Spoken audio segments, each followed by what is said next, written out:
Tatalakayin natin ang isang mahalagang bahagi ng kasaysayan ng Pilipinas, ang pananakop ng Hapones. Ako nga pala si Chloe. Ako naman si Lex. At ako si Joseph. December 8, 1941. Pearl Harbor, Hawaii. Nagsimula ang lahat noong December 8, 1941, isang araw matapos ang pagsalakay ng Hapones sa Pearl Harbor, Hawaii. Dinakip ng mga Hapones ang Pilipinas bilang bahagi ng kanilang ambisyon na kontrolin ang buong Timog Silangang Asya. At dumaong ang mga Hapones sa Lingayen, Pangasinan. Pagdating ng mga Hapon, December 10, 1941, narating ng mga Hapon ang Apari, Cagayan at Vigan, Ilocos Sur. Dumaong naman ang malaking pwersa ng mga Hapon sa Lingayen, Pangasinan. Unti-unting nasakop ng mga Hapon ang buong Pilipinas.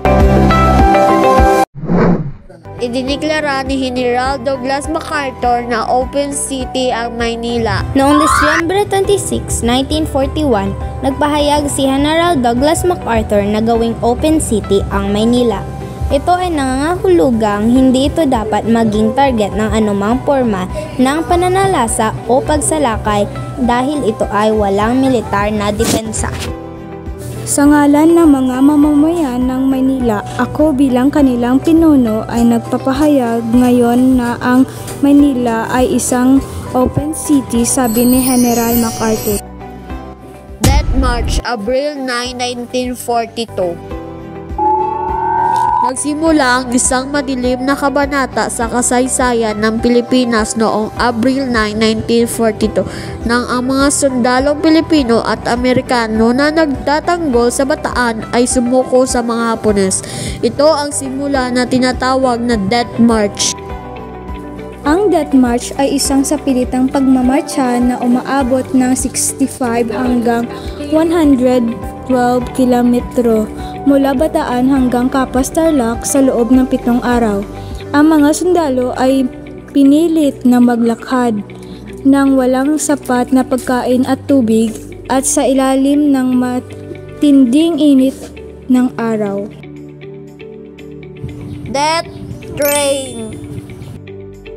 Death Train, animoy oven at panigsiksikan ang halos na 150 na sundalo.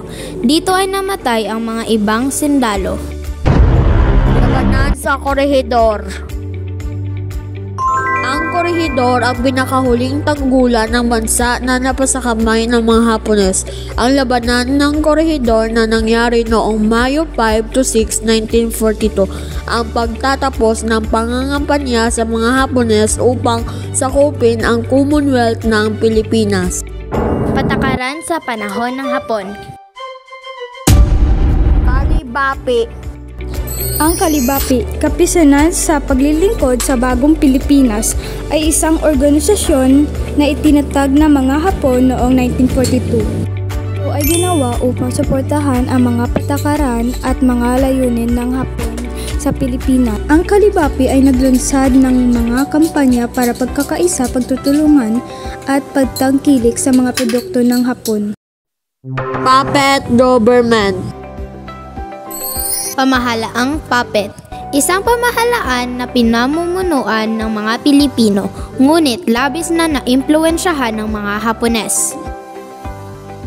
Mickey Mouse Money.